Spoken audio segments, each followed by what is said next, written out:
Olá, meus queridos alunos do campus Pau dos Ferros IFRN. Vamos lá, hein? Vamos iniciar o nosso conteúdo de introdução à óptica geométrica, com o intuito aí de continuarmos nos preparando apesar dessa dificuldade aí enfrentada pela pandemia, tá bom? Eu me chamo Vini, então sejamos todos bem-vindos a mais uma aula. Do que trata a óptica geométrica? Bem, a óptica geométrica é um assunto, é uma área da física que vai estudar todos os fenômenos relacionados à luz e à sua trajetória. Então, quando a gente fala de luz e a trajetória da luz, quando ela vai interagir com a matéria ou com o meio ao qual ela está se propagando, a gente estuda tudo isso aí na óptica geométrica, tá bom? Então, do que se trata a luz? A luz é o conjunto de comprimentos de ondas a que o olho humano é sensível. Quando nós falamos o olho humano é sensível, em outras palavras, o que é que nós queremos dizer? Tudo aquilo que nós enxergamos. Então, quando você olha ao seu redor, à sua frente mesmo, aquilo que você está enxergando é o que a gente chama de luz, tá bom? Lembrando que no assunto anterior, em que nós estudamos na sala de aula, quando nós tratamos de ondulatória, a gente viu que existe uma infinidade de frequências, de comprimentos de ondas, em que o nosso olho ele só vai ser sensível a uma determinada faixa. E essa determinada faixa é o que nós podemos ver aqui na decomposição provocada pelo prisma, tá bom? Então a luz branca do sol está incidindo aqui no prisma e ela vai ser decomposta, ou seja, a luz ela vai ser fragmentada daqui, começando do vermelho, certo? Até a cor violeta. Então, tudo que a gente vai enxergar, que a gente vai chamar de luz, vermelho, alaranjado, amarelo, verde, azul, anil e violeta, é o que de fato a gente chama de luz, a nossa luz visível, tá? Então, a luz é uma radiação e apesar de nós termos outras radiações em outras frequências, como a gente não enxerga, a gente não vai chamar de luz, tá ok? Então, uma outra definição que nós podemos, um outro ponto aqui que nós podemos considerar sobre as três grandezas físicas básicas da luz, que é a sua cor, que está associada à sua frequência, tá? O brilho está associado à sua amplitude e a polarização associada ao ângulo de vibração, tá bom?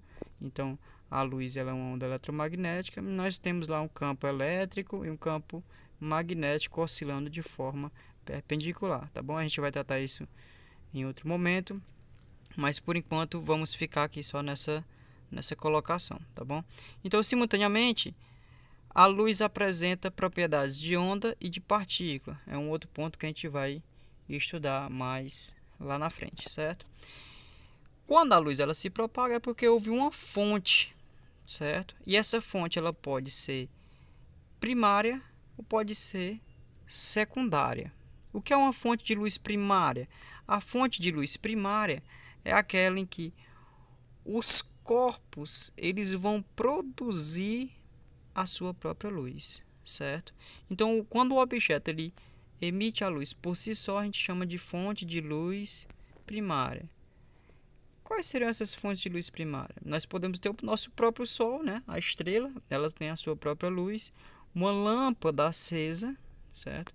A lâmpada acesa, certo? Tomar muito cuidado, tá, gente? A lâmpada ela precisa estar acesa para ser uma fonte de luz primária. E aqui eu coloquei a imagem de um vagalume, né? Aquele inseto que emite um brilho, né? Geralmente a gente vê muito em regiões de mata. Então, quando ele emite esse brilho, ele é uma fonte de luz primária. E a fonte de luz secundária? Do que trata a fonte de luz secundária? A fonte de luz secundária é aquela que vai apenas refletir os raios incidentes, tá bom? Então, por exemplo, a nossa lua, né? A nossa lua ela apenas reflete a luz do sol, então ela é uma fonte de luz secundária. E aqui eu coloquei propositalmente como exemplo uma lâmpada. A lâmpada, como nós compramos no mercantil, a gente chama de fonte, a gente diz que é uma fonte de luz secundária. Por quê? Porque da forma como ela está colocada aqui, certo? Da forma como ela está colocada aqui, ela apenas está refletindo. Se essa imagem foi feita por uma câmera fotográfica com flash, ela está apenas refletindo a luz do flash, tá bom?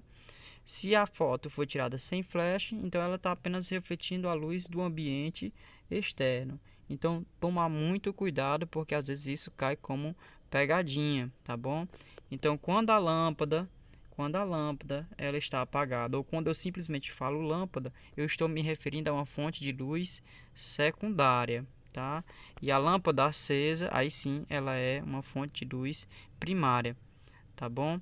Então, tomar bastante cuidado em relação a isso. Lembrando que eu coloquei como exemplo apenas a lua e a lâmpada, mas nesse momento você, né? Aliás, nesse momento não, né? Em qualquer momento nós somos uma fonte de luz secundária. Nós não emitimos luz, certo? Nós apenas refletimos a luz externa, tá bom? O sofá da sua casa, certo? O teclado do seu computador, se ele não tiver uma iluminação própria, ele é uma fonte de luz secundária. O seu lápis, o seu caderno, a mesa, parede e etc. Tá bom?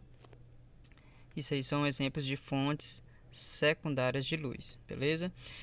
Quando essa luz é emitida, seja emitida ou refletida, né, de uma fonte de luz, seja ela primária ou secundária, ela vai ter uma trajetória. E essa trajetória a gente vai representar simplesmente por uma seta.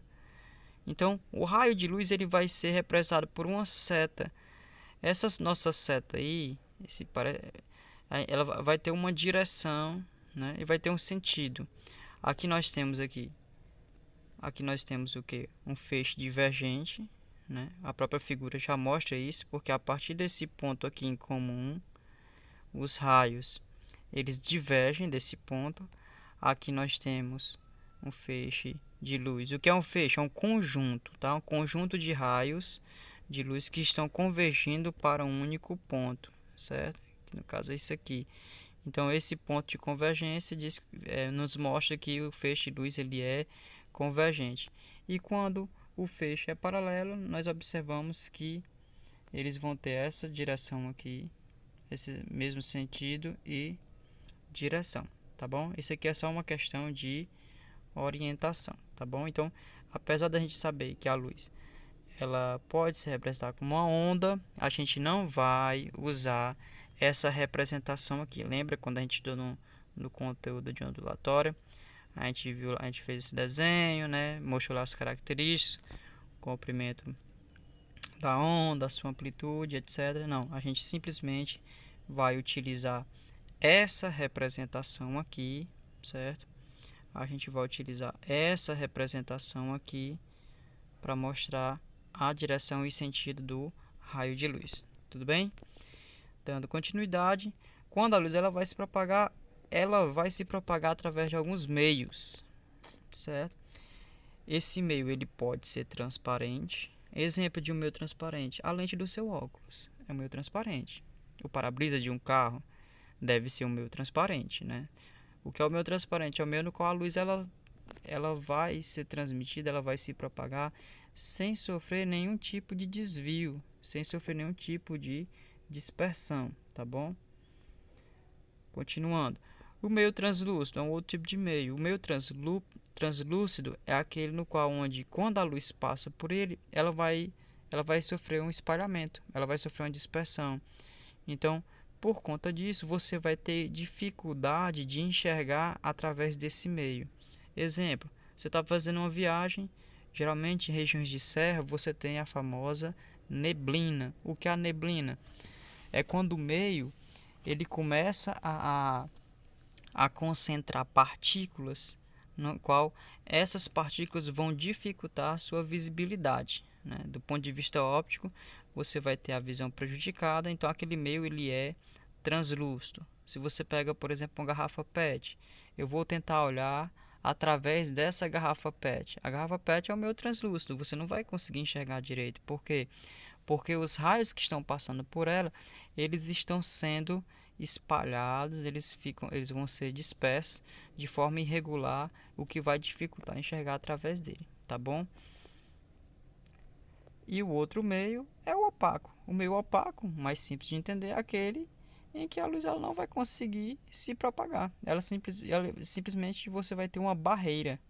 Um exemplo, uma parede. Você está no seu quarto, você acende a luz. Se o seu quarto for completamente forrado, for completamente vedado, quem estiver fora do seu quarto não vai conseguir saber se sua luz está acesa ou está apagada. Né? Por quê? Porque a luz estando acesa, ela não vai conseguir romper a barreira, que no caso ali seria a parede, ok? Princípios da óptica geométrica, né? Então a óptica geométrica ela vai ser baseada em 3 princípios. São eles: o primeiro, o princípio de que a luz se propaga em linha reta, tá bom? Princípio da propagação retilínea da luz. Segundo, da reversibilidade. E o terceiro, da independência dos raios de luz. A gente vai falar sobre cada um deles agora, tá bom? Primeiro, bastante sugestivo, né? Bem simples de ser entendido. Diz que em um meio transparente e homogêneo, a luz ela se propaga em linha reta, ou seja, ela não sofre dispersão, ela não sofre desvio. Um fato que a gente pode verificar, que vai comprovar esse princípio, é a formação de sombra. Então você está ali no meio externo, aqui você vai ter o Sol, né? Aqui o Sol, ele vai emitir os seus raios. Como você é um meio opaco, você vai bloquear essa radiação solar. Consequentemente, você vai ter nessa região aqui a projeção da sua sombra. Se aqui nós não tivéssemos a propagação da luz em linha reta, você teria a possibilidade da luz fazer o contorno, né, sobre o seu corpo. Você teria o contorno, consequentemente você não teria a sombra. O que é a sombra? A sombra nada mais é do que a ausência de luz. Tudo bem? Continuidade, dando continuidade. Vamos aqui. Uma outra situação, né? Aqui nós temos a possibilidade de medir a altura de um prédio.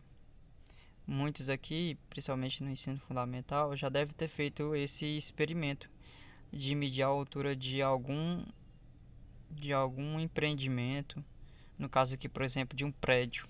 Eu quero medir a altura desse prédio. Como é que você faz?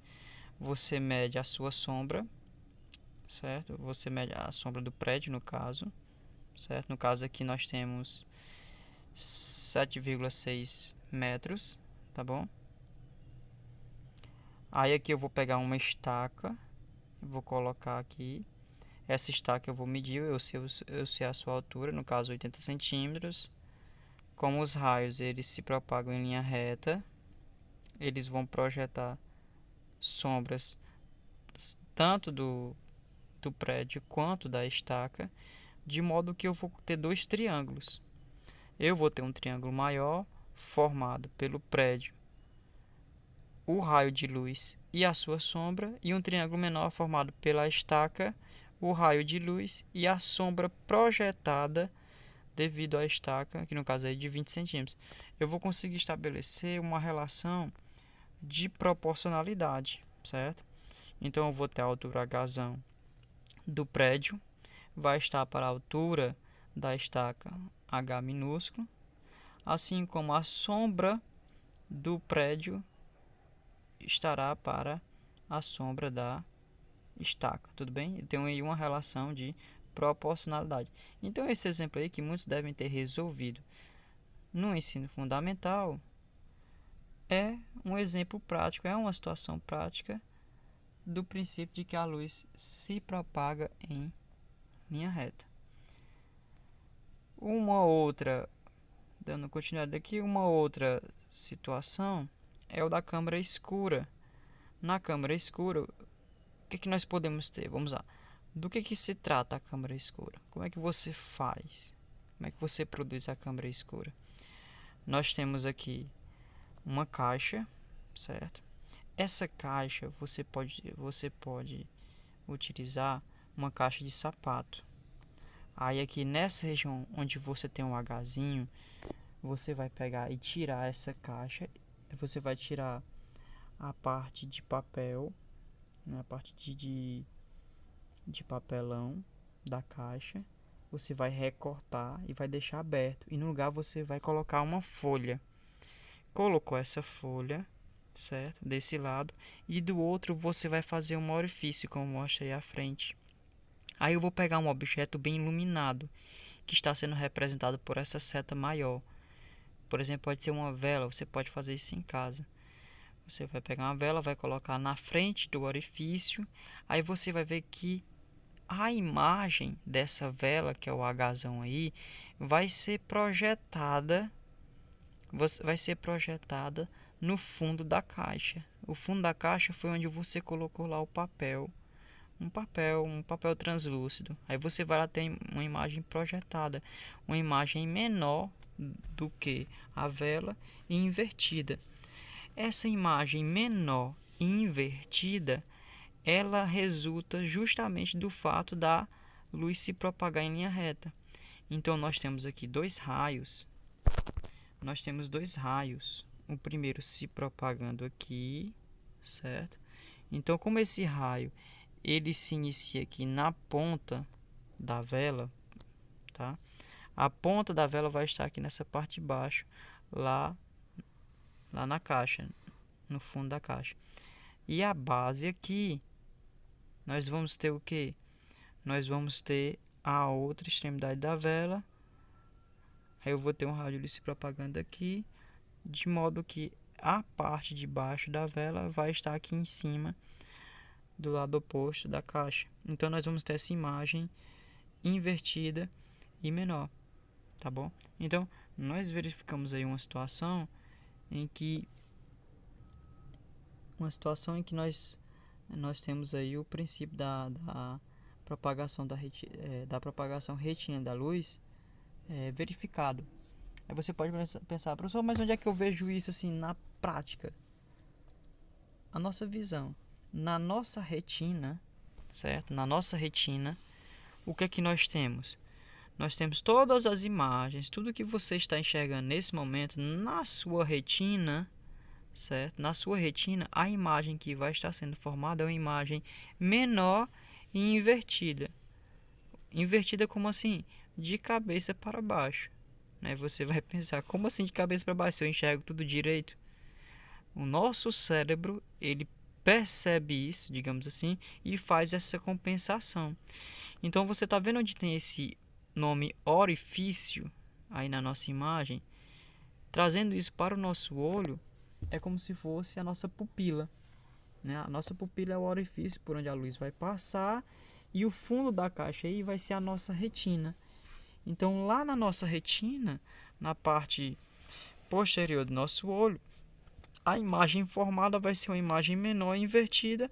O nosso cérebro vai fazer essa compensação. Tudo bem? Então, dando continuidade, um outro exemplo aí é a formação das sombras quando nós temos o eclipse solar. O que é o eclipse solar? O eclipse solar, ele ocorre quando em algumas regiões da Terra você não consegue enxergar, nós não conseguimos enxergar completamente o nosso Sol. Isso acontece quando nós temos um alinhamento do nosso planeta com a Lua e a nossa estrela mais próxima, certo? Então, quando nós temos esse alinhamento, essa região aqui da Terra vai verificar, vai conseguir identificar o eclipse solar, tudo bem? Nós podemos ter o eclipse total, o eclipse parcial. Quem estiver na região mais central aí do alinhamento na Terra vai poder verificar o eclipse solar total, tá bom? E o eclipse lunar, o eclipse da Lua, quando é que ele vai ocorrer? Quando nós temos essa disposição aqui de alinhamento, ó, Sol, Terra e Lua. Lembra que eu falei que a Lua, que está aqui, ó, a nossa Lua está aqui. Lembra que eu falei que a Lua é uma fonte de luz secundária? O que é que significa? Ela apenas reflete a luz que chega até ela. Da forma como nós temos aqui, a Terra está bloqueando a passagem da luz do Sol e a luz do Sol não está conseguindo chegar até a Lua. Portanto, a Lua não vai conseguir ser vista. Então, quando nós temos isso aí, nós não vamos conseguir enxergar a Lua em sua totalidade. Então, aí nós vamos ter o eclipse lunar. Tudo bem? Então, continuando. Segundo o princípio da reversibilidade. O princípio da reversibilidade, ele diz que quando a luz se desloca entre dois pontos, o caminho percorrido é o mesmo, independentemente do sentido. Ou seja, voltando aqui, o que acontece? Se eu tenho esse ponto aqui, vamos chamar esse ponto aqui de ponto A, certo? A partir desse ponto eu vou emitir um raio de luz, um laser, por exemplo. Ele vai fazer essa trajetória, vai chegar nesse ponto. Imagine que isso aqui é um espelho, tá? Então vai ser refletido no espelho e vai vir até esse ponto aqui, um ponto B, certo? Então, partindo desse ponto A, o raio de luz vai ter essa trajetória até esse ponto aqui no espelho e vai chegar até B, certo? Essa é uma trajetória. E se eu inverter, se por exemplo o raio de luz partir do ponto B, qual vai ser a trajetória que ele vai seguir? Obrigatoriamente, ele partindo de B, ele vai ter que retornar a A. Ou seja, a trajetória da luz não depende do seu sentido de propagação, certo? Terceiro princípio da independência da luz. Diz o que aqui? Quando dois ou mais raios luminosos se cruzam, cada um se movimenta, continua se propagando, tá bom? Independentemente do outro.